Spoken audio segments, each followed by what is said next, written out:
எல்லோருக்கும் இனிய பொங்கல் திருநாள் நல்வாழ்த்துக்கள். காலையில் கண் விழிச்சோன்னே கண் விழிக்கிறீங்க.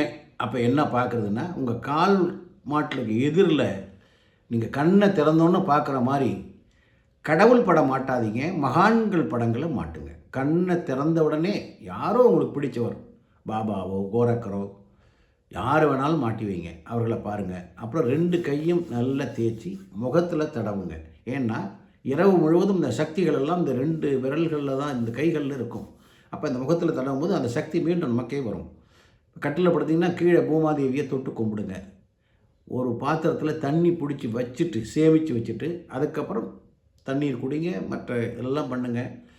காலையில் வெளியில் போய் கண் பார்க்குறது, செடி மரங்குடிகளை பாருங்கள், சூரிய பகவானை பாருங்கள், பறவைகளை பாருங்கள். புரியுதுங்களா?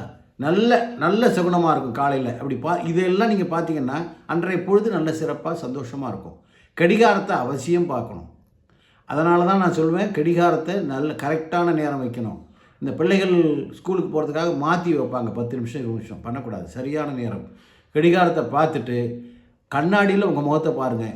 அதே மாதிரி குளிக்கும் போது தண்ணீரில் உங்கள் முகத்தை பாருங்கள். இதெல்லாம் மிகப்பெரிய ஒரு சகுனங்கள், நம்மளுடைய முன்னோர்கள் சொன்னது. இதெல்லாம் செஞ்சிங்கன்னா அன்றைய பொழுது ரொம்ப நல்லா சிறப்பாக நிம்மதியாக சந்தோஷமாக போகும், தடங்கள் இல்லாமல் இருக்கும். புரியுதுங்களா? சூரிய நமஸ்காரம் பண்ணுங்கள், பறவைகளுக்கு உங்கள் கையால் உணவு வைங்க, பசுமாட்டுக்கு சாப்பாடு கொடுங்க. இந்த தர்மங்களோடு நீங்கள் செய்கின்ற இந்த ஆன்மீக விஷயங்களும் சேர்ந்து அன்றைய பொழுது உங்களுக்கு மிகச்சிறந்தாக இருக்கும்.